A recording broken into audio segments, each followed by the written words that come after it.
Siyanibingelela nonke balaleli nani babukeli egameni likaJesu Kristu oyinkosi nomsindisi ezimpilweni zethu. Siyanxusa kuzo zonke izindawo enilalele kuzo ukuba nithathe amaBhayibheli enu nilalele ivangeli lombuso wezulu lapho sishumayela khona ukuphenduka nokuthethelela kwezono nokubhabhadiswa egameni likaJesu Kristu oyinkosi nomsindisi ezimpilweni zethu. Kubo bonke abantu abalalele, labo abafuna ukubhabhadiswa, nalabo abanemibuzo mayelana neBhayibheli, nalabo abanofakazi uJesu Kristu oyinkosi nomsindisi esezimbulile kuwo wakunika ubufakazi ukuba ukuthule kuzo zonke izindlebe eziyimisela ukuze eqinisweni nasemngcweleni ngobufakazi bakho ukuba nixhumane nathi nonke kule mininingwane esoyishiya njengamanje. Ngizoqala nge-email address ethi izwilenkosi.ujesukristu@gmail.com izwilenkosi.ujesukristu@gmail.com noma i-cellphone number noma i-WhatsApp number la ningakwazi ukuxhumana nathi khona ethi 066 566 9245 066 566 9245. Izintshumayelo nezimfundiso ziyatholakala zonke naku-YouTube lapho ungahlala khona phansi uphethe iBhayibheli lakho ulalelisise uhlolisise imibhalo nathi kube ngabe lokhu okuzwayo kuyafakazelwa yini imibhalo engcwele njengakho konke esinishumayeza khona sinifundisa khona kufakazelwa imibhalo engcwele iBhayibheli. So ku-YouTube uzosearcha uthi izwi lenkosi uJesu Kristu, izwi lenkosi uJesu Kristu. Ungakhohlwa ukusubscribe, ungakhohlwa futhi nokupressa i-notification button ukuze ngaso sonke isikhathi uzoyithola izimfundiso eziphilileyo ezisiholela eqinisweni nasebungcweleni. Ungakhohlwa nokusharisha i-link nabo bonke abantu obaziyo, labo ohlanganyela nabo ngaso sonke isikhathi manihlanganyela, nikholwe ukuthi uNkulunkulu udale izulu nomhlaba, nikholwe ukuthi uJesu Kristu uyinkosi nomsindisi ezimpilweni zethu, ukuze wonke umuntu ahlolisise imfundiso asuke ishunyayezwa ngemibhalo engcwele. So ku-YouTube sharisha i-link nabo bonke abantu obaziyo. Izwi lenkosi uJesu Kristu, izwi lenkosi uJesu Kristu. Ake sigobise amakhanda, sivala amehlo, sibonge ubaba wethu osezulwini ngalesikhathi samanje nokuba avule izindlebe zethu silizwe ilizwi lakhe kube ngokuthethelelwa nokusindiswa kwezimpilo zethu. Ake sivala amehlo sigobise amakhanda. Baba wethu osezulwini, malingcweliswe igama lakho, umbuso wakho mawufike, intando yakho mayenziwe emhlabeni njengasezulwini.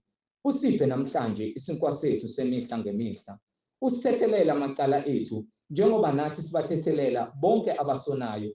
Ungasingenise ekulingweni, kepha usindise kokubi, ngokuba umbuso ungowakho namandla nenkazimulo kuze kube phakade. Amen.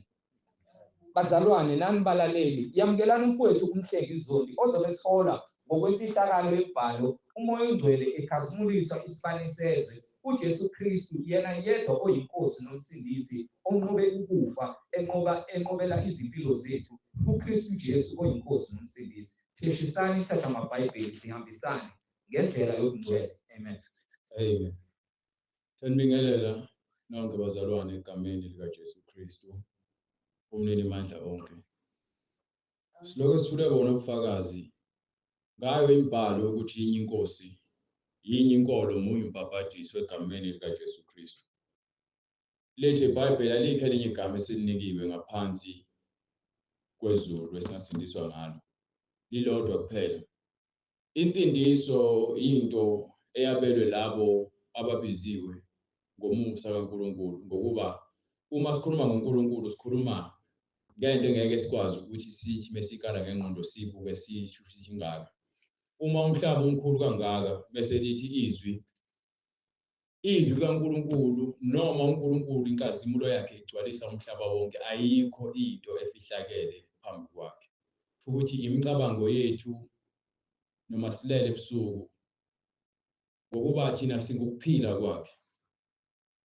Mawufunda incwadi ithi uNkulunkulu wadala izwe nomhlaba nakho konke okuphakathi, bese ithi ngasegcineni kwaleyo ncwadi leyo kaGenesis wayesethi masakhe umuntu ngomfanekiso wethu asifunze. So uNkulunkulu umakhile umuntu ngomfanekiso wakhe, message asifunze kusho ukuthi kunesenzo umuntu akumele asenze esigcwalisela ukuthi uNkulunkulu uyaphila kuyena.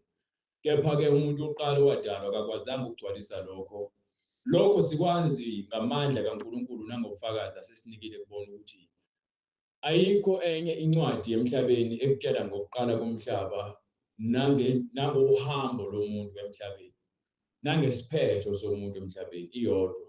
And le ncwadi ithatheka kancane kwabaningi. So kuwumusa kaNkulunkulu ukuthi uzifinyelele kulento ekuthiwa intshisekelo yokuthi ushisekele ukuthi umazi uNkulunkulu. So kuyenzeka uthola ukuthi umuntu uyafika phakathi kwabantu abakholwayo uthola ukuthi kuyaklinwa, ufuna ukuklina kakhulu, yaqoqa kakhulu. Uthola ukuthi lento akayenzi ngoba nakho ingaphakathi but ufuna ukubukwa. Thola nasemsebenzini uzosebenza kakhulu ngoba nakho ubona induna noma umphathi. Kepha lento ayikho kuyothi angasitha umuntu lo wazama ukuthi amjabulise bese ahlale phansi noma aqala asebenze kancane ngoba lento ayikho ke. So ngikubeka kulento yokuthi izwi likaNkulunkulu ngeke ulenzele omunye umuntu, ulenzela wena ngoba sekufike lesikhathi sokuthi ufuna ukumazi uNkulunkulu. Abantu abaningi bazama ukwenza izinto ngokunxa ukuthi bafuna ukujabulisa abantu. Mase kufika isikhathi sokuthi lento seyiyamkhathaza iyamcika, yabona into mayicika ngoba kusho ukuthi ayikho kwena ngaphakathi. Uyenzela ukuthi ujabulise mhlambe noma ufuna ukubukwa noma wenzela ukuthi abantu babone ukuthi uzimisela. Ukuzimisela kuthatha inhliziyo yakho wedwa sebengasekho bonke abantu sowedwa. So uguqula ingqondo yakho ukuthi lokho okwenzayo ukwenza ngenhliziyo emnene. So uma ithi incwadi lapha kwincwadi yaMathewu sahluko 5 verse 13 and 14 nakwincwadi yamaHebheru sahluko 13 qala kwincwadi yaMathewu sahluko 5:13 nina ningusawoti womhlaba. Nina kukhulunywa nabantu laba sebephila impilo yobungcwele nabantu abafuna ubungcwele. So uma ufuna ubungcwele ngaso sonke isikhathi ufuna ukwenza kahle, awenzeli abantu ukuthi babone ukuthi usesindisiwe. No, ngihlezi ngitshela abantu ukuthi mina musa ukuthi mothi uyasindiswa noma ukuthi usosindisiwe bese uyaphapha uphaphele ukusindiswa. Lokhu ngikusho ngesizathu sokuthi ke yonke into yenza ngokuphapha nangentshisekelo yokufuna ukubukwa. Leyo nto uyenzi ngoba kusuka ngaphakathi. Ngoba ubese ukhathala sewaqala ubonakala ama-status, mhlawumbe indlela yokugqoka, mhlawumbe umculo olalelayo, mhlawumbe nje indlela okhuluma ngayo ukuthi lento ayikho kwena ngaphakathi, uyayiphaphela. So umuntu osindisiwe akusho ukuthi ifuneka njalo uhlezi kuma-status noma njalo lokuphaphela abantu ngoJesu. No, awuphile phela uJesu lo kwafuna ukwenza. Mase uphilile mase kuJesu abonakale kuwena. Ingakho le ncwadi nina ningusawoti wezwe. Kepha uma usawoti edumele. So lalela uma ukuthi wena lento yokuzenza usawoti kepha ungewona udumele ngokuba yini lento le yokuphila ubungcwele awunayo ngaphakathi. Kuphela wena ufana nomuntu ofike wawathi bageza ubuso bakhe kepha uyanuka amakhwapha. Ukuba yini bese usondela eduze kwakho uyamuzwa ukuthi lo muntu akagezile. Kepha indlela azigcobe ngayo ubuso uyabona ukuthi ukhazimule lapha kude uzothi yabe clean uba. Kepha akasondela eduze kwakho uzozwa ukuthi lo muntu akagezile futhi bese uhamba naye isikhathi uzothola ukuthi lo muntu uyinuka. Ngoba yini lento ayikho kena ngaphakathi yokuzithanda. Yebo lo nto lo uthanda ukuthi yena athande ukubukwa. Mebebona abantu bembukela kude bambona ukuthi umuhle bese besondela eduze babona ukuthi hayi ngeke kubana hayi ngeke.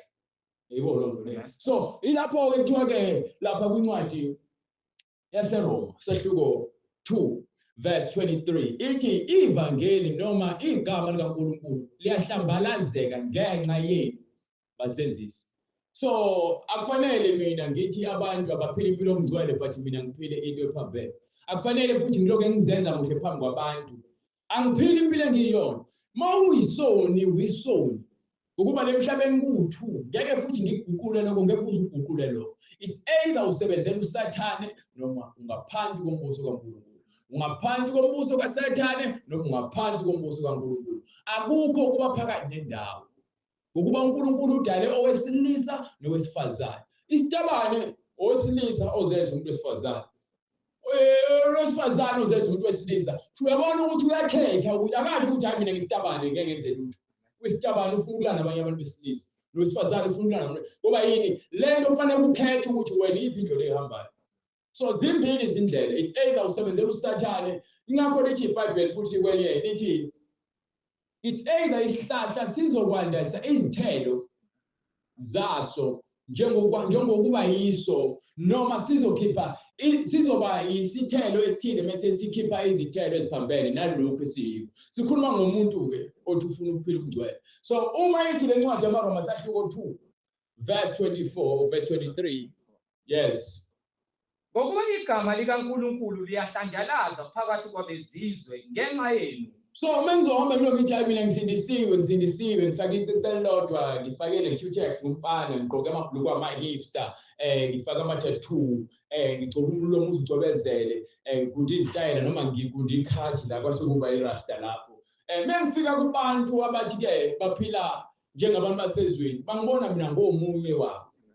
Ababoni umuntu ophila umngcwele. Meqhamuka umuntu ophila umngcwele tshele phakathi kwabantu mina abazitshela ukuthi basindisiwe. Bayamdelela bathi hawo yini pho kusho manje mosindisiwe fanele ugqoke mahlapa. No, uma ugqoka ngendlela yokuhleleka awugqokisi kwabantu basezweni uma uphila impilo yomngcwele. So umntwana omncane iBhayibheli lithi mkhulise ngendlela ekufanele ukhulabe yiyona.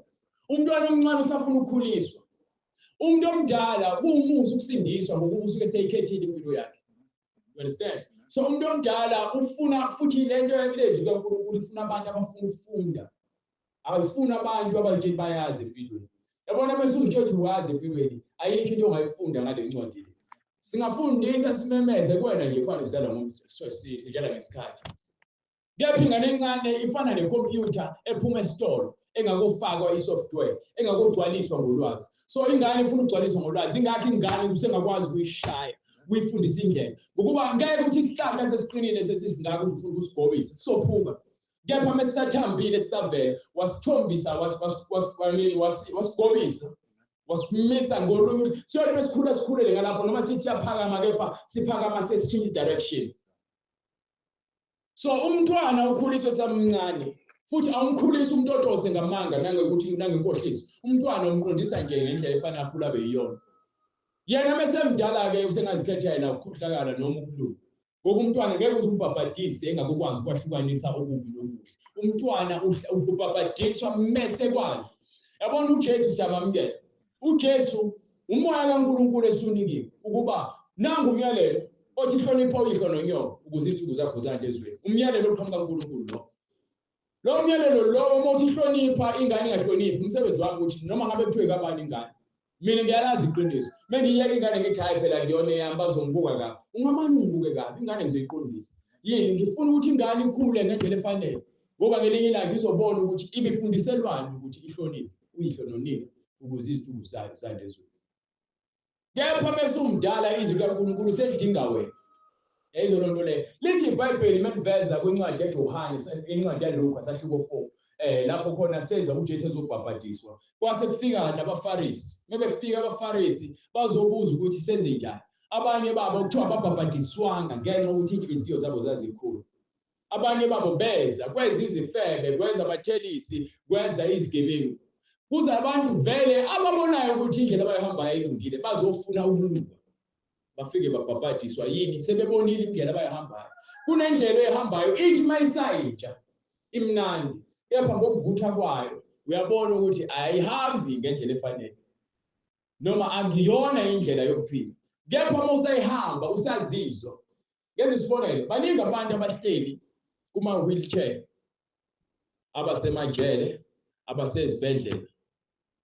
Abanye babo basimathuneni. Bebetshelwa kuthiwa le ndlela ehambayo ayikho right. Ubengezwa, ubekuhlaza. Kepha ngelinye ilanga lamazwi abhlungu mesezokushaya sengasekho ukuthi ngiyabona ukuthi ngizothi ngitshela ukuthi wangitshela bese ngithi mina isikhathi sisakhona. Wena sowufise ngathi unga reverse ngoba inkolo lakho lifila usakwazi ukuhamba bakudubula noma waginqika nemoto ngoba uthanda izinto. mhlambe usuyagula esibhedlela so udosa amapayipi sekubalwa yizinsuku ukuthi ufe belikhona ithuba kepha awuzange ulisebenzise abantu abaningi empilweni banikwa ithuba uNkulunkulu unika ithuba lokuthi impilo yakho iphile ngendlela eqondile ungebi ungafebi ungaphingi ungabulali ungabe ufakaze endabeni zamanga hlonipha uyihlo nonyoko so lezo zinto umucabanga ngabe zilwa nawe noma ziyakulungisa so uyazikhethela wena ukuthi ngabe ufuna ukuphila impilo engomdlwembe noma ufuna ukuphila impilo eqondile iBhayibheli liqondile akuyona into ongayifundisela ukuthi bese likhuluma nento yenza iBhayibheli abantu abaningi ngisho amakholwa athi ayakholwa bayaqala bathi hayi iBhayibheli labhalwa abantu yini Paul ikhuluma ngento eyenziwa umuntu errong manje lo wabhala ngoba yena lentoebokuthi kumele yenziwe abanye abantu yena angayenzi waphela bekuthiwa khona uNkulunkulu owazambula kwabanye wabatshela ukuthi nayindlela yokuphila bakholwa yilokho bona labo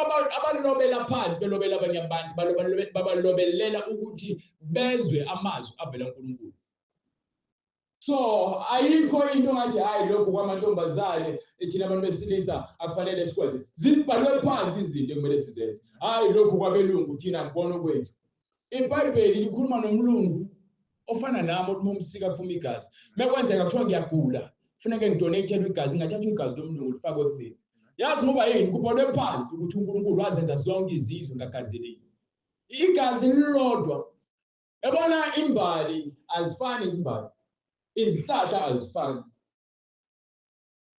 nathi sabantu sakhiwe uNkulunkulu asifani kepha singabantu so angikwazi ukuthi ngizothi hayi mina igazi lami ngeke ngilinikele uMlungu noma ngeke ngilinikele indiya sigazi linye yabo mebheka kuthiwa khona ublind type bani A no B no C WB no O inhlobo zamagazi mawuthi uyagula ungasindiswa igazi ungazi ukuthi lambe loMlungu noma ngoba idingakala igazi ingakho lithi iBhayibheli uNkulunkulu wazenza izizwe zonke ukuze zigcwalise umhlaba bese ithi wazenza izizwe zonke ngagazi linye ukuba zakhe ebusweni bonke bomhlaba so ukugcola kwethu emhlabeni awukho lo khona ngoba naku wakhetha ukuba la ula ngoba ukhulele la noma umunye lapho ekhona wakhulela khona azangazikhethela ukuthi hayi mina ngifuna ukuzala umndeni kanje endaweni kanje ukuba siyazikhethela singakokwazi ngabe sisakuphi isidingo sokubizela emhlabeni so mengeke ukuthi yonke into ngayazi ufanele yenzeke kanjani siyakhula sikhuliswa abazali ngendlela esingayiqondi ukuthi ukhule kanjani ingakho uma umuntu ukhuliswa noma ukhulisa izingane uzitshele singafundisi ukunyaza nokudelela lokho okuncane uzifundise ingane ukuthi zaneliseke ngalokho ezinako we understand kwincwadi mnika incwadi yaMathewu sahluko 6 bese uqale from verse 19 ngifuna ukudila nale ncwadi le ezoveza ukuthi umuntu akakwazi ukujabuliswa izinto azibonayo and umuntu akafunde futhi ukwaneliseka ngalezi zinto ezincane anazo aziphiwe ngokuba awunazo ngokuhlakanipha kwakho kuumusa kaNkulunkulu ukuthi ube nazo ethi le ncwadi ngokuba Mathewu sahluko 6 verse 19 yes ningazibekeli ingcebo emhlabeni singazibekeli ingcebo alikhulumanga ukuthi ngizothi hayi likhuluma nabantu abalalele kuphela noma nabantu ababukayo likhuluma nawo wonke umuntu izwi kaNkulunkulu lilona lowo elenza umsebenzi kwena lifike likwanelisa wena ungazibekeli ingcebo emhlabeni understand ukuthi ke ungajahi ukuba isiguli emhlabeni kepha ngesenzo sokuthi uma sowunakho usunomona usunenzondo noma uthola iposition noma uthola isikhundla ngenxa ukuthi uchitha igazi ufuna nje wena ukuthi kwenzeke intando yakho sowunayo ke lonto leyo yonke lonto nayo oyifunayo bese uyafa bese kuthiwa konke lokho kusebenzele kwabantu hayi kwabantu abami manje abantu abakho mase bekudla ke lapha yana bedakwa abanye bebulalana bebanga ifa lakho ngabe kusahamba kahle umoya uhala kunjalo uqala ngawo ukuthi wena uwedwa ungafundisi umntwana indlela efana phula beyiyo uma umntwana ecela into engayazi isetshenziswa kanjani noma imali esikolo umtshela ukuthi bese kufika isikhathi uzoyithola ukuthi uzokwenzeka mengenzeki futhi akakwazi ukulawula umntwana ukuthi ngoba naku ukuthi hayi angithi nobani unayo uyazi la ekhaya ukuthi imali ingena kanjani wayipho kulula wena ukuthi umntwana uhambe uyongena komashonisa ukuze umjabulise ngento eyinkanuko umthengela ithoyizi namhlanje kusasa ulifika lapha eminyango noma ezaleni lisanda kuthenga uselibulele ngoba yini akayisebenzelanga lento le futhi akafundiswanga ukuthi into iphathwa kanjani. Izinto umuntu uma umthengela into noma umfundisa noma umenzela into, mfundise. Kuhle ukufundisa, iba nesineke sokufundisa, iba nothando ekufundiseni ukuze kusasa ungeze ukuthi ngathini kwena. Kumnandi ukufundisa ngothando. Mase umuntu umsole futhi ngalo uthando ngoba akekho umuntu ozomsola, umsole ngenzondo. Umuntu usukumqondisa ngothando ngoba ufunde elinye ilanga awele emgodini ekubeni wena ukhona. Ngokuba usathane umoya. Usathane umoya onjani na? Umoya ogcwele inkanuko. Inkanuko yokubuka uhale. Inkanuko yokuthi wenze ngoba nakuhalela ngoba sowuzwile. Ungasakwazi ukuyeka bomo banje ogwayo usukubambe ngonoxhaka ngqi. Awusakwazi ukuphuma. Ngoba yini socontrola ubona lokulangazelela lokho yini usuyabusa ugwayo. Ugwayo uyakwazi ukubusa impilo yakho incike kuwona. Ungasakwazi kwenza lutho ngaphandle kwagaya. Into yokuqala uma uyeza uvuka ekuseni ngo1 ucabanga ugwayo. Uzuzani ngogwayo? Hayi, akuzuzi lutho. Imali yakho yayishisa, lokhu ishisa. Kanjalo umuntu ofebayo. Uthi mesefeba angakwazi ukuzilawula lento yenkanuko yambulala. Mewabona umuntu esifazane enqunu, ingakho sikhuza ingane ezincane nabazali ukuthi gqokisani izingane ngendlela efanele. Ngoba baningi oheshe lana abahambe bendiza beqalaza amachwana baqala ezinganeni ezincane. Ingakho kuvele izindaba ukuthi ingane 10 years imithi, ingane iqala ukulala ina 9 years. Ilala umuntu omdala. Ngenxa yenkanuko. Khuluma ngenkanuko. So lento yenkanuko noma sowushadile busa ngoba yini ingaphakathi kwena lento yohana. Ufuna ukugcwalisa le nkanuko yocansi. Bese uqedile awusamthandi lo muntu sofuna umuntu. Yini ilento kwena ngaphakathi iyakubusa. Umona. Izinto lezo ezibulala ngikhuluma ngemoya mina ebulala umuntu. Udlame nje uhlezi ubona ufuna ukuthi ngathi ngavela ushaya umuntu nje. Le mabhande lawafakwa la ile mithi engigaba ngayo intambo lezi nizifakayo ezenza ukuthi wena uzizwe engazi ukuthi ugcwele wensizwa yakhe into engakuthinta. Abanye abanawo amehlo, abanye bahamba ngemlenze owodwa bamdubula bamshaya umunye ufelo uhlangothi, omunye akanawo amazinyo, omunye ke uhleli wheelchair. Abanye basemajele ngenxa yani yobunsizwa yokuthi wena uzizwa kungekho into engakuthinta. You understand? Ayikho into ongayenza emhlabeni engagcwalisa inkanuko noma engajabulisa umngani wakho aze athi wenele. Lalela ungenza konke umenzele konke okuhle umuntu kepha egcineni uzokuphoxa. Ingakho kungeze uthatha ithemba lakho ulibeke kumuntu. Mawenza into yenze ngothando futhi ukwazi ukuthi umuntu umqwashise. Ngoba yini egcineni uyafundisa ukuthi uma uxubha kwasala iColgate la uxubhela khona. Bona phela ukuthi njalo uma uqeda ukuxubha uzowasha uloluzana le uyibeke ibe right. Into mawethiwa yenze ngesikhathi mekuthiwa mawufundiswa kuthiwa okay ngomsombuluko ukuze ugweme iweekend ukuthi ube ezinye izinto lezi kuphazamisa. Washa uniform yakho uma esikoleni ngawo lesihlanu. Uma wena lokho ungakubona kubalekile, ubona ukuthi kudlala igame nokubuka iTV kubalekile. Kuyohlezi kubalekile empilweni yakho. Lo moya lo wokubusa ukuthi uyothi ufuna umsebenzi ukuthi bese uthola umsebenzi bese uyacomplain ngomsebenzi. Uyivila, ubuvila buyisono. Ubuvila buyisono. Nokudla kakhulu ungalawuleki isisakho lesi. Udla noma yini, mawubona ukudla uvule ifridge yakho, uyavuka ekseni ucabanga ukudla, uyahamba, mawathi wangena ekitchen ucabanga ukudla. Lonto le kwenza ulawulwe isisu sakho. Akufanele uma umuntu ubuzwe isisu. Eyizo lonto le, ngokubudla kakhulu nakhona kuyisono. Abantu abaningi badayisa imiphefumulo yabo, bakhuluma izindaba engabafanele bazikhuluma ngenxa ukuthi beke bamthengela ibhega. Uzulu bani uthi wena yebo lekhulumela ngiyithanda ngoba nami sekhona ibhega. You understand? Athi usindisiwe umzalwane uyabona sedliwe inyama lapha kuthiwa le nyama le ikhulunyelwe. Usuyambona naye usethatha iqatha lapho siyaleli. Kuthiwa usindisiwe nathi hayi ungeke wena ungendawo. Yayizo lonto leyo. So izinto engizivezayo ukuthi mina akufanele ubuswe izinto ezijabulisa inyama. You understand? Izinto ezijabulisa inyama lithi iBhayibheli ke inyama iyadlula. Lenkanuko yakho. Zonke lezi zinto lezi ozihalelayo. Yabona kuyena ukulambe uthi mesudlile uthi ayidazi ngendlela engisuthi ngayo manje akusavumi noma ngenzeni. Okusho ukuthi wena awusadlanga ngendlela ehlelekile, udle ngenxa yokuthi uzwe inyama ikulawule ithi nje engathi nginayo. Noma kwenzeka nje uthi ufuna uphuza utshwala. Mase uphuzile utshwala badakwa ngakusasa uvuka uzisola bengenzani kodwa. Mase uzwa futhi nezinto zenzile. Because zikushayisa ngamahloni ziyakuveza ukuthi utshwala buphuca isimilo.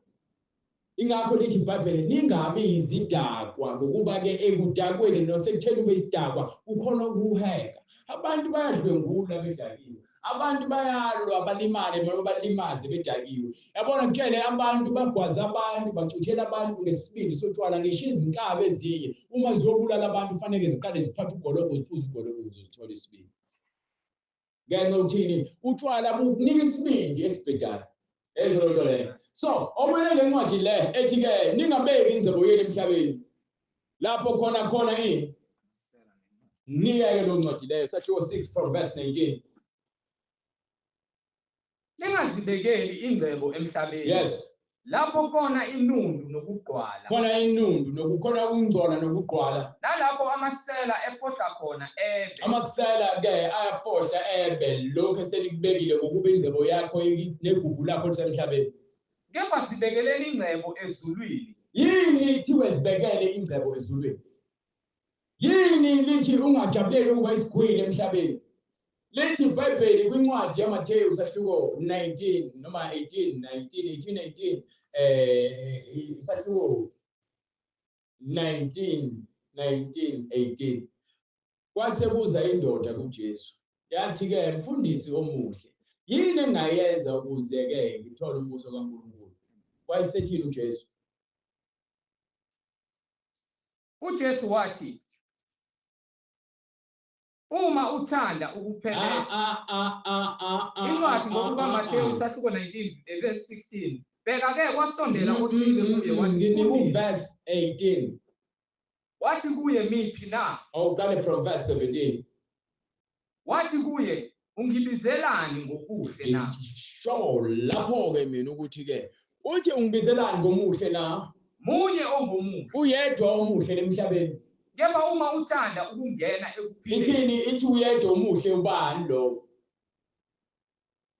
Mengekho lapho ngizokunika ubatshele lapho lencwadi ngoba lelo iBhayibheli aligcwele lapho bachazanga into emphelele. Sahluko 19 ngithi verse 17. Mina ngisho ngazi isingisi. Verse 17 iyona le. Angithi uMatheyu lo? Yes, 19:17. Nika nangu 19 ngapha. 17 ukhona la. So he said to him, why do you call me good? Why do you call? Why esethi kena ke ungibizelani ngomuhle? No one is good but one. Akekho omuhle kepha uyedwa. That is God. Lowo unguNkulunkulu. So la ngiveza ukuthi lamaBhayibheli esiZulu abanye isikhathi wachasisela bayasirobha. Ingakho ngathi mina ke ngithathe isinqumo sokuthi le Bhayibheli ekuthiwa iNIV ngingayifundi ngingayisebenzisi futhi ngigcine kwi-King James Version ngokuba iyona translation noma isichasiselo sokuqala esathathwa kwisiHebrew noma kwisiGreek salethwa kwisingisi. So lamaBhayibheli lawo ekuthiwa ke ama-New Version nama-Bani Version anakho ukuthi azithathele besenza lento ekuthiwa ungazinezeleleli noma ususe ezwini likaNkulunkulu. Manje ke uthi uJesu ke ungabi akhona oyedwa olungile la kepha uyedwa. So njengoba ngisho kanje ngiveza le Bhayibheli ngiveza ukuthi le Bhayibheli esiZulu elichasiselwe abantu abalichasisele barobhile basusa lento engafunakala. So kukhona iBhayibheli esilenzayo esithi ke siya translate sibuyisela njengoba kunjalo kwencwadi ya King James Version sikuletha esiZulwini. Sicela ukuthi uNkulunkulu asiphe amandla khona wonke umsoco okhona eBhayibheli uzophuma unjalo. So lithi iBhayibheli akekho konoyedwa umuntu olungile emhlabeni noma omuhle ngaphandle kwaNkulunkulu. Yini uthi uJesu njengoba ekhuluma lokhu ukukhuluma usenyameni. Uchaza ukuthi la emhlabeni uthi kukhona indlela umuntu azibona eyiyona noma yonke into umuntu azibuke eyiyona muhle emehlweni akhe. Ngisho isela ukuzibona uyisikhokho uma ungakuba. kepha mzukwane ubanjwa ukuba kubheke bese bishawa noma eseboshwe ejele esedabukisa esezohlukana phela nokuhlakanipha kwakhe. You understand? Noma sebanjiwe sethu sebheke umbhobho wesibhamu ebanjwe entshontsho. Kuyaphela ukuba ungqese. Kepha bengakobanjwa uzibona izikhokho futhi ehlakaniphile noma eqamba amanga engakobanjwa. Yonke into yakhe isasebenza. Isasebenza. Mzukwane banjwa ukuthi uqamba amanga useshawa amahloni. Usiyabona manje ukuthi ukuhlakanipha kwakhe akunamphumela. So engizama ukuchaza ukuthi akukho noyedwa umuntu ohlakaniphile emhlabeni. Uma engenayo uNkulunkulu kuphela osinika ukuhlakanipha. Mina ngeke ngihlakaniphe ngokwami ngizitshela ngihlakaniphile. You understand? Banike. Kepha uma uthanda ukungena ekuphileni. Uma uthanda ukungena ekuphileni. Gcina imiyalelo. Wathi kuye miphi na? uJesu wathi yile. Ungabulali. Ungaphingi. Ungebi. Ungafakazi amanga. USathane uyakwazi ukubeka esimeni lekho uzobona kubalulekile ukuthi webe. Ngoba nomthayi bengizokwenza njani? Bungayeke ungantshontshi. Untshontshile ngoba nake inkanuko yomntshontsho ugcwalisile. Bese futhi ithini? Yazisa uyihlo. Hlonipha uyihlo nonyoko. Wothanda umakhelwane wakho. Bese uthanda umakhelwane wakho. Bese uthi wena ayi mangena ngithi umakhelwane makangithandi. Mthande khona engakuthandi. Kusiza ngani ukuthi wena uma ke ngikulethela izibi uthi nawe ufuna ungilethela izibi. Why ungakhombisi ukuthi uhlakaniphile uma ungempela uhlakaniphile? Uthathe izibi uzichithele eminyaka uclean kube clean. Athi uyazifaka izibi uqhubeke uclean.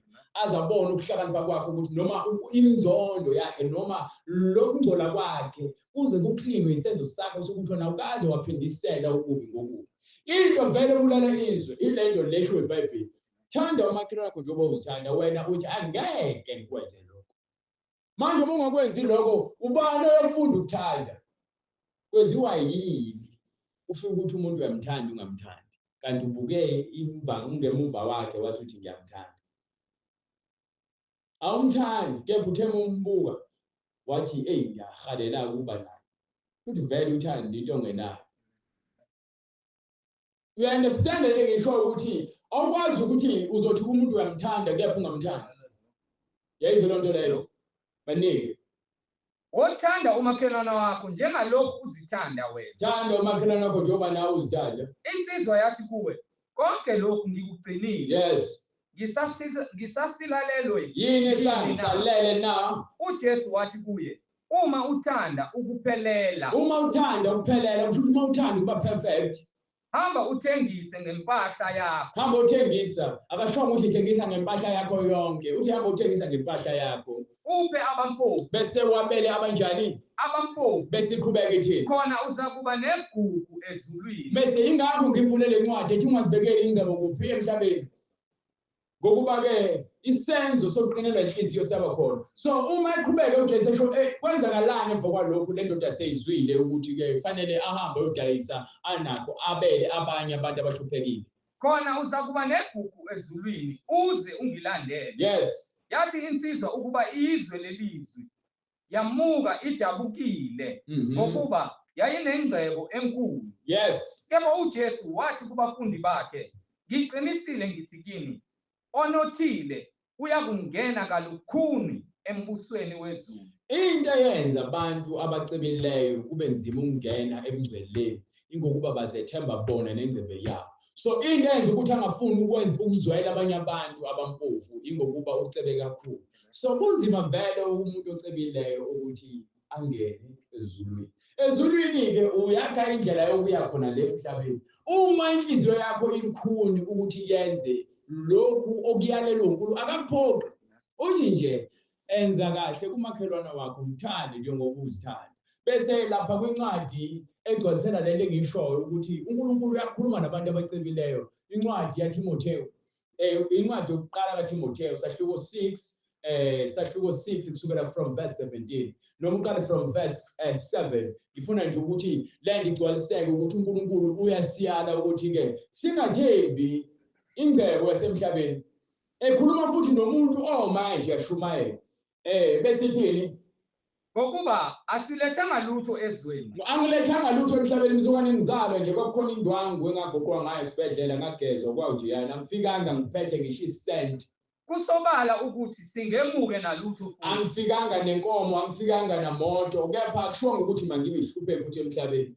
Kepha uma sinokudla, Uma sinokudla nezambatho, ukudla kuyakusebenzela. Kepha uma unomona wena uzofuna ukuba nokudla okuningi bese wenza indlela engafanele ukuthi wena uqhubeke nokuphila impilo engcwele. Ngoba yini unomona ufuna ukudla kube kuningi wena. Noma kunesambatho uzothi ugqokile wena bese uvukwa inkanuko yokuhala uthi ayi mina ngifuna iGucci, ngifuna iLouis Vuitton, ngifuna iLevi's. Noma kuthiwa usebenzi uzohamba uyontshontsha esitolo. Khona abantu abangena ezitolo bahambe bontshontsha. Khona abantu abahamba bontshontsha ukudla ezitolo bakufaka emathangeni bagqoke izingubo ezinkulu. Abanye bahamba bogqoka impahla lapha. Abanye bama security benza ulayini ukuthi kuphume izimpahla ezidayiswayo esitolo. Akhohlwe ukuthi le nto edayiswayo ine budget. Kufanele kubonakala iprofit. Kunabantu abasebenza kulo department ontshontshelayo uxoshwa bona ngenxa yakho sisela ndini. Manje ke lithi uma ke ungeneliswa impahla zokugqoka wena uzophuma endleleni.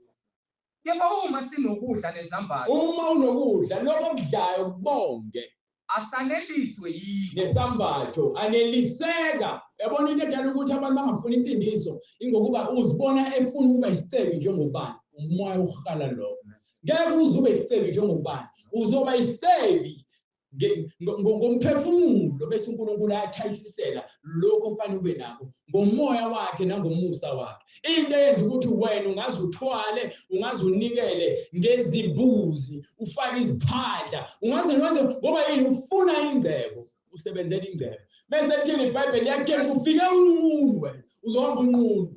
You understand? So ayikho into ongayenza noma sowufa zonke lezi zinto uzishiya ngemuva. Khona sowucabile emhlabeni uzukana ufa bakufaka wedwa ethuneni. Le mali nemoto nomuzi akungeni nawe. Ethuneni lakho ungena wedwa. You understand? Bese thini? Kepha abafuna ukuceba, Kepha labo abathanda ukuceba bayela ekulingweni, bangena ezilingweni nasezihibeni, nasezinkanukweni eziningi zokuba isilima. Yabona ngesikhathi uzibona uhlakaniphile inganesikhathi ukwanda ububi kwena. Ngalesikhathi wenza izinto ebusuku abantu bengakuboni. Ngisho abafundisi abaningi bathwele kuba bafuna amabandla abagcwala. Bahamba baye bathakathi nasezinyangeni bayolanda imithi yokuthi babe namabhodlela amafutha abawudayisayo, babe neziwasha abazidayisayo ngoba bathanda ingcebo. Ebusuku bayahamba bayolanda imithi bathakathi emini bazenza abafundisi abanomoya ingcwele. Nina nizikhohlakali nina nabasenzisi baningi. nasezinkanukweni eziningi zokuwula ezilimazayo. So zonke lezi zinto esizikhanukelayo sizisukela ziyasilimaza empilweni. Ezishonisa abantu ekufeni nasekubhujisweni. Ngokuba ukuthanda imali. Khona lento abayishoyo ngalesisho lesi. Sithi ukuthanda imali kuyimpande yakho konke. Alisho iBhayibheli nisho nabaculi enicula ngale ncwadi le. Nithi ke uthi ukuthanda imali kuyimpande yakho konke okubi. Uthando lwemali. Uthando lotshwala luyimpande ukuthi ube isibotho. Angithi utshwala konke kuzobe isibotho ungakuphuzi. But mase uphuza impande iqala uthando elani lotshwala bese emva mase uphuzile utshwala uzoba isibotho. Ayizo lonto le. So uthando lobufebe luyimpande ukuthi ube nengculazi ube nezifo zama STD nama STI. Ayizo lonto le. So uthando lokuba isifebe luyimpande lokuthi wena njoba luyimpande uthando lokuthi ube isifebe uzoba nezingane ezigcwele umhlaba wonke ungabazi ubaba bazo noma ungabazi ongenabo ungeyena ubaba kubona bonke kubona konke amantombazane wabonayo phambi wazalisa nezipho kanjalo.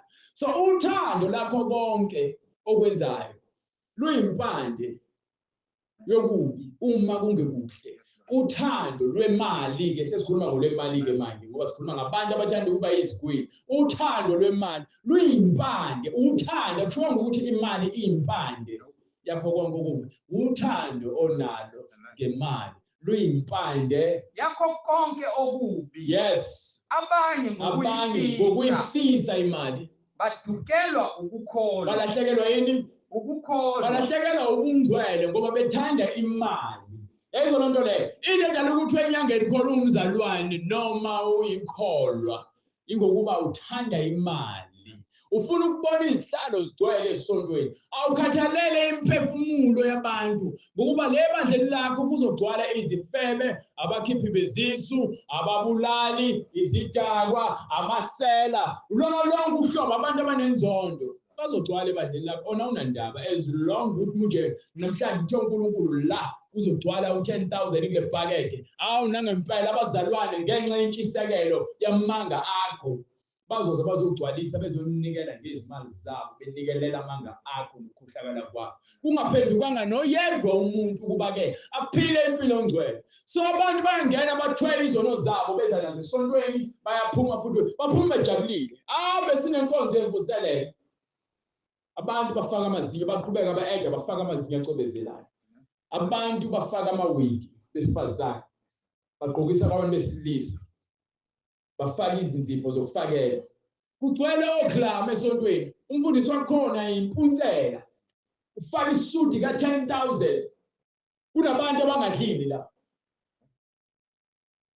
mase phuma la shaya ihuthe edlula bajabula umfundisi wami befike ekhaya kukho ukudla mase kunethi indlu yavuza esikoleni ingane zikhokhile uthenge isibusiso kumfundisi ngemali yezalayo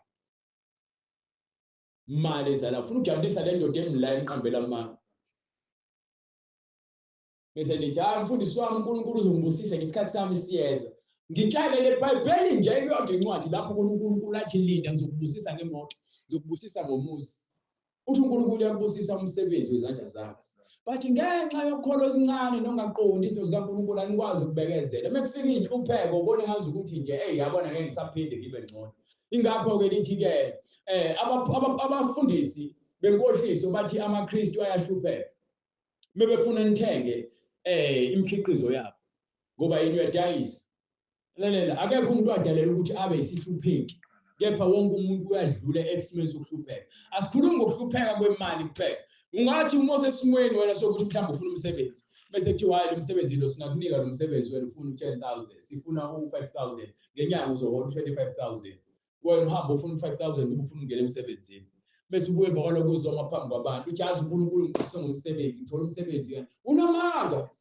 ugwazelile iBhayibheli lithi ungagwazi futhi ungayithathi imali omgwazela unganikeli isandla sakho kwisenzo esibi so anginakho ukuma la ngifakaze ukuthi uNkulunkulu ngusise ngemoto kepha ngiyazi ukuthi lo moto leyo ngithenge kumuntu oyintshontshile inamanga ngiyona uNkulunkulu ngusisile uma ngikwazi ukuthi wena udayisa uthwala bese uthi uzonikela ngithi wo imali yakho hlehla yemalapho mase uyekile udayisa uthwala uNkulunkulu ngeke uzonikela ngemali imali yokuthi wena uzosithetha hayi nginilotho ke bazalwane ngizonikela no hlehla imali yakhe imali yokugembula sifunda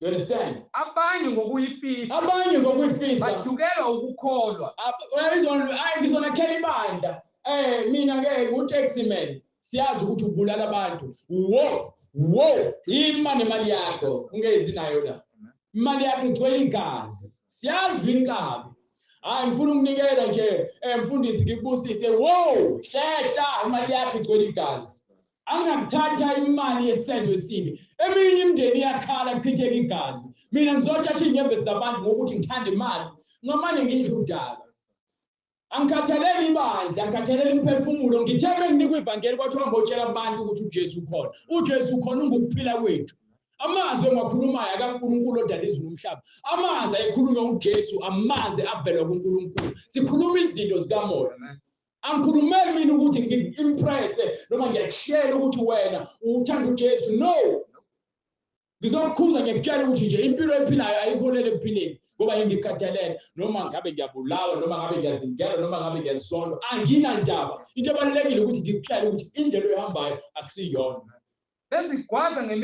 bezigwaza ngemindlunju eminingi qhubeka kepha wena muntu kaNkulunkulu balekela lezo zinto ezokuholela ekubhujisweni jonga ukulunga bheka ekuhlala kulungeni nokumesaba uNkulunkulu abaningi uNkulunkulu ngokuba yini lithi iBhayibheli kwincwadi yaMathewu 5 verse 13 and 14 nina ningusawoti wezizwe kepha usawoti uma udumele awusenamsebenzi usufanele ukulahla laphaya abantu bagijime phezu kwawo. Bese iphinde futhi izothi-ke nina niyisibani. Nina ningukukhanya kwezwe. Ningukukhanya kwezwe. Umuzi owakhe entabeni ungesitheke. So uma wena ususindisiwe, usuphakeme ngokomoya. So buka izinto zasebumnyameni. So ukhanya abantu bonke babukela kuwena isenzo esihle. Anekho abazalwana abanemilomo emide abangafakazelwa imisebenzi.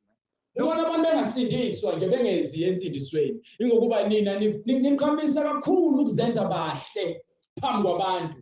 Ningaphili impilo yomngcwele. Ayikho into ebalulekile nje ukuthi uyiphile lento le. Ngaphambi kokukhuluma kakhulu, iphile. Abantu ababona ukulunga kwena. Abeze kuNkulunkulu ngoba bembona ephila kwena. Hayi ukuba ngumsindo ngoNkulunkulu. Ngoba ithi incwadi nomuntu kasokheli isibani asibeke phansi. So anginakulayitha isibani bese emva kwalokho ngisifihle ngaphansi kepha ngifuna sikhanyise. Kodwa usifaka othile. Beka uyasichonga yabo njengoba lama group lawa lama light MS entweni. Ami ngoba ufuna akakhanyise. Angothathanga ngawafihla kepha ngithi ngifuna akakhanyise. Bese itheni emva kwalokho. Khona sibakhanyisele bonke abasendlini. Yes. Kanjalo makukhanye ukukhanya kwenu. So mzalwane makukhanye ukukhanya kuphila phela ubungcwele. Lithi iBhayibheli kwincwadi yamaHebheru sahluko 12 verse 13 and 14. Incwadi yamaHebheru sahluko 13 verse 13 and sahluko 12 verse 13 and 14. Ithini? Nenzele izinyawo zenu indlela Yes. eqondileyo ukuba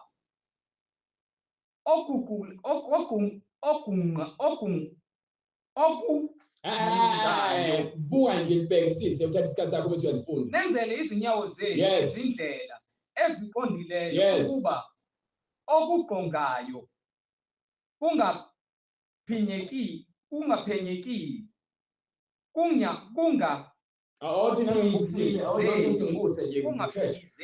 ithi-ke nenzele izinyawo zenu angiqale ku-12. Ngakho-ke qinisani izandla ezibuthakathaka namadolo axegayo.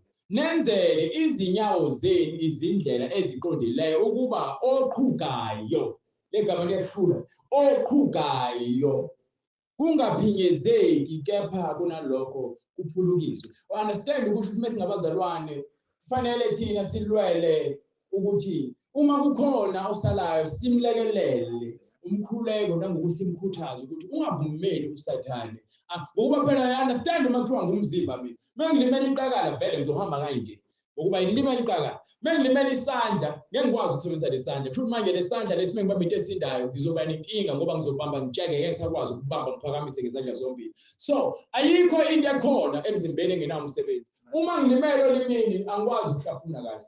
Angikwazi futhi nokwenza izinto eziningi. Kanjalo-ke uma ngingenalo izinyo ngizohamba ngihambe ngibe nesikhathi lapho khona ngikwazi ukuhlafuna. So emzimbeni mekuthiwa thina-ke singumzimba kaKristu. Usho ukuthi lokho thina sonke singabazalwane sibambisene. You understand? Okusho ukuthi kufanele melithi-ke ku-verse 12 ithini?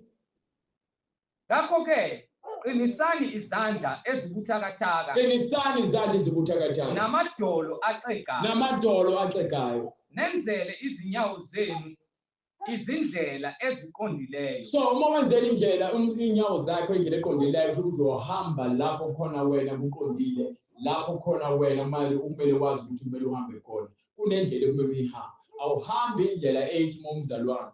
Ubonakala emakhoneni nobhiya, ubonakala ugona amantombazane, ubonakala eclubini, ubonakala etavern. Sekuyabe usugcina ingoma zasesontweni etavern ngoba yini usuphuphile. Usathane uyakuphuphisa bese ahlekise ngawe. Ngalesikhathi uzibopha isikhokho. Hayi nami ngisindisiwe ngiyalazi iBhayibheli ukuphi pho. Kuba kubike mesulazi iqiniso bese uphinde futhi uhambe uyozenza inhlekisa phambi kwabantu. So lokusho amavesi ejointini. Usathane sekwezinhlekisa uphuphe uqedile. Uthini verse 14 bright? Zamelani ukuthula. Landelelani ukuthula Nabo bonke abantu kanye nokungcweliswa ongenakho. Ngokuba uma ungenabo ubungcwele angeyibone inkosi. Ngeke uze umbone uNkulunkulu. So ngibuya kulento lithi iBhayibheli ibani ukukhanya kweze nina nesibali soma kukhanya ukukhanya kwenu phambi kwabantu ukuze-ke uNkulunkulu osezulwini adunyiswe. Ngeke uzibize ngekholwa ungayiphili impilo yobungcwele. Umzalwane akaphili noma aphile lempilo le phile ukujabulisa abantu. Uphila lempilo ngoba nako ujabulisa ubaba osezulwini. You understand? Bese ubeka le ncwadi le yaMateyu isahluko 5. Kanjalo makukhanye ukukhanya kwenu phambi kwabantu bonke. Ngine ku6. 6 sesivala nje. 6:21. Ngokuba lapho kukhona ingcebo yakho. Lapho khona ingcebo yakho. Nenhliziyo yakho iyakuba khona lapho. Nenhliziyo yakho iyakuba lapho kukhona ingcebo yakho. Kusho ukuthi uma uthanda ukuceba emhlabeni inhliziyo yakho isezintweni zasemhlabeni. Uma uthanda ukuceba ezulwini inhliziyo yakho izoba sezulwini likaNkulunkulu. Izwi likaNkulunkulu lingukuphila elithi melifika kuwena.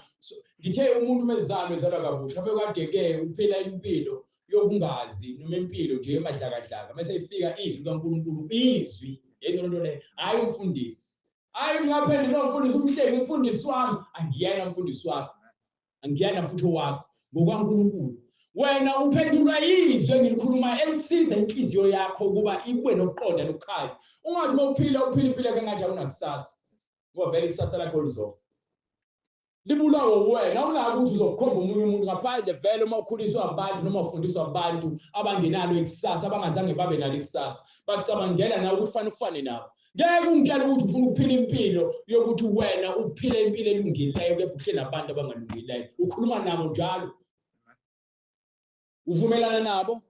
Wenza izinto abazenzayo kepha mina nje ngifuna ukuphila impilo right nje impilo eqondile. Kanjani? Uhleli nesikhohlakala.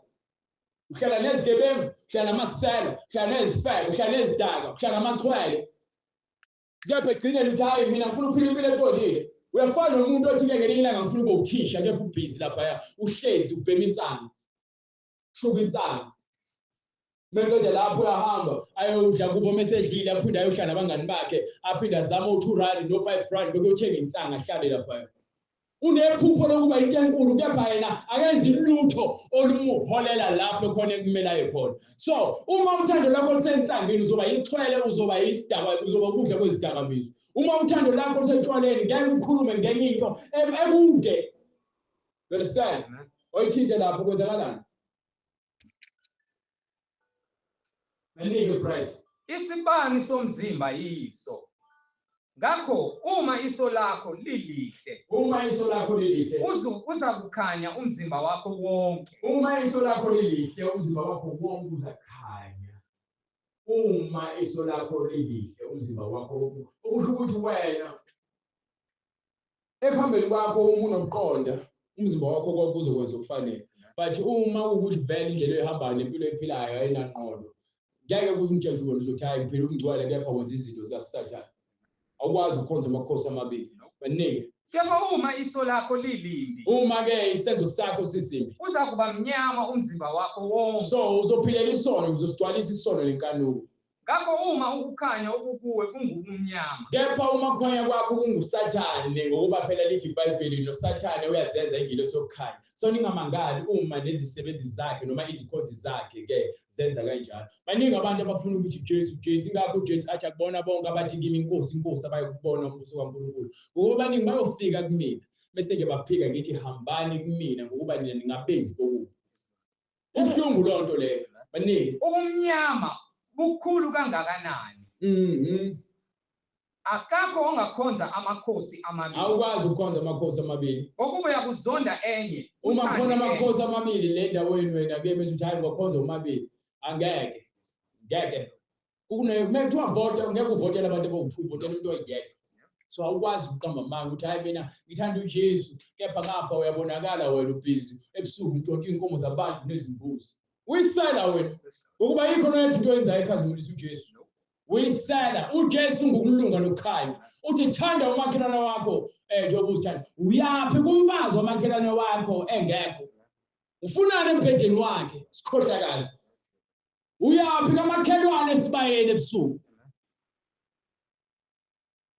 Mase uhambe malapha uthi uyakholwa. Lento wenza nje kufanele kube khona ukulunga kanjani wena isikhohlakala. Ngoba ukhonza uSathane baningi. Noma abalekele kwenye adelele enye. Seyila uzokhonza enye noma uzoshiya enye. Ningekhonze uNkulunkulu nomamuva. Ngeke sikhonze uNkulunkulu nezinto zasemhlabeni.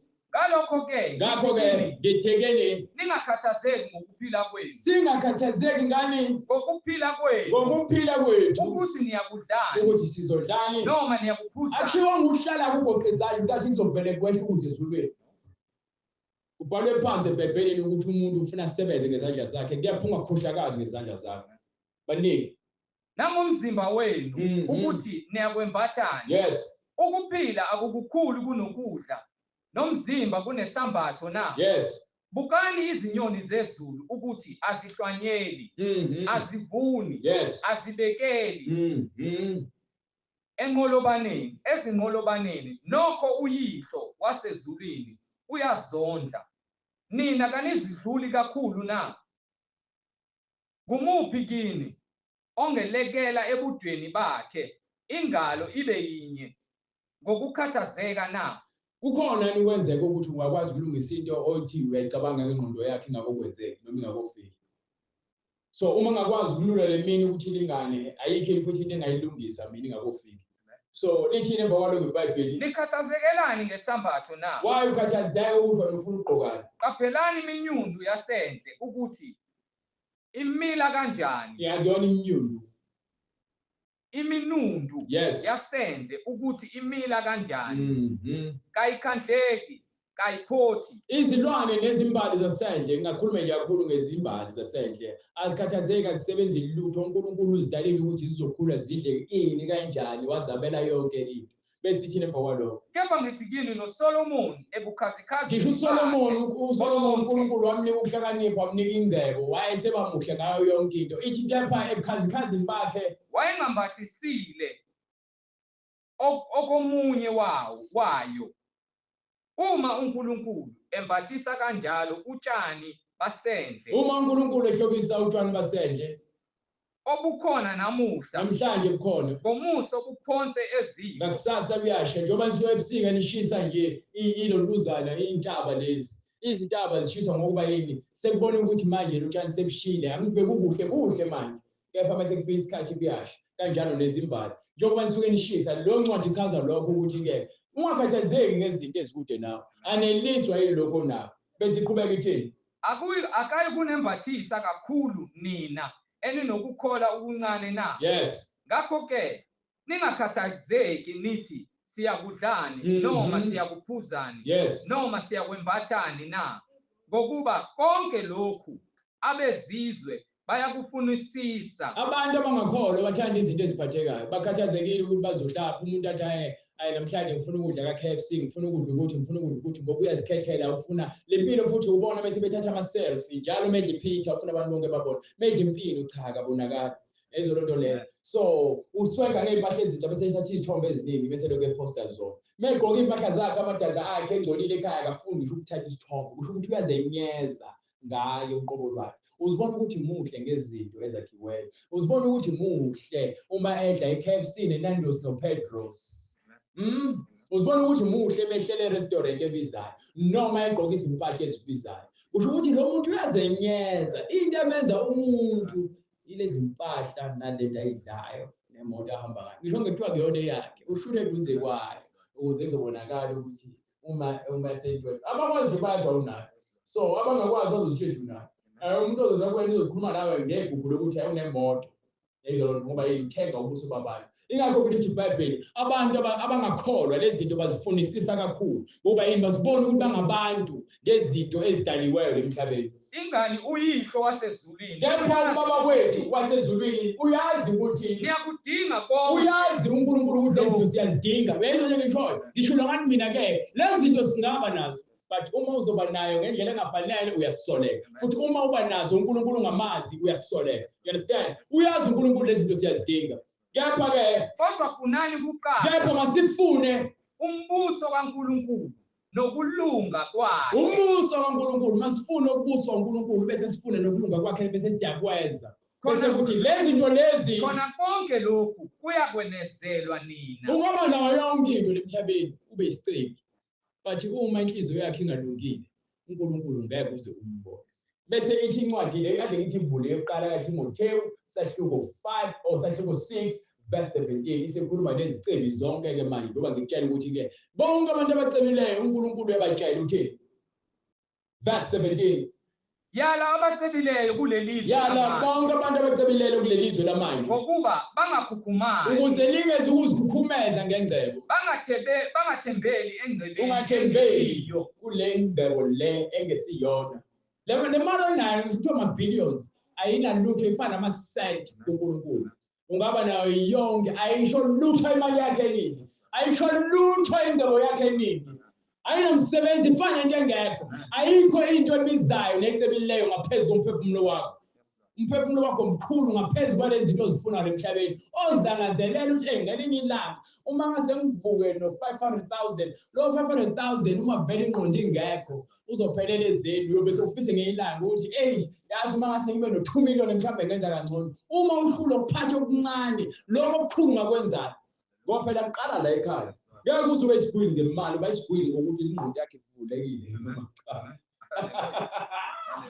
yabona ke leyo ngiyakutshela mina ngisho ungane ifise ngakanani uma ingqondo yakhe ingahlelekile ngeke uzube yilutho kepha mabathembele kuNkulunkulu thembela kuNkulunkulu osicebisa ngakho konke usicebisa ngani ngakho konke sithokoze ngakho bese sithokoze ngengcebo evela ezulwini izibusiso ezinhle zivela ezulwini ngisho ungahlaba uguqe emsamo ube nayo imali uthi ke hayi ngithathe emsamo vele le mali uzofishe uma ucebile ceba ngokaNkulunkulu uyahamba esihogweni ngisho ungahamba enyangeni uthi nakho konke engikufunayo uma sowufa glory to God uyaphatha esihogweni isihogo sakhele bonke abuthiwa amaphikankani asikholiswa abantu ngenkani sikutshela nje iqiniso ngoba linjalo hayi ukuthi ngikutshela ngiyakuzonda ngikutshela ngoba ngiyakithanda uyabona uma bengikuzonda bengizokutshela amanga ngingibambathi ngithi mina akhululeka siphila ngaphansi kobuso ungaqhubeka nje udakele utshwala ufebe uphuze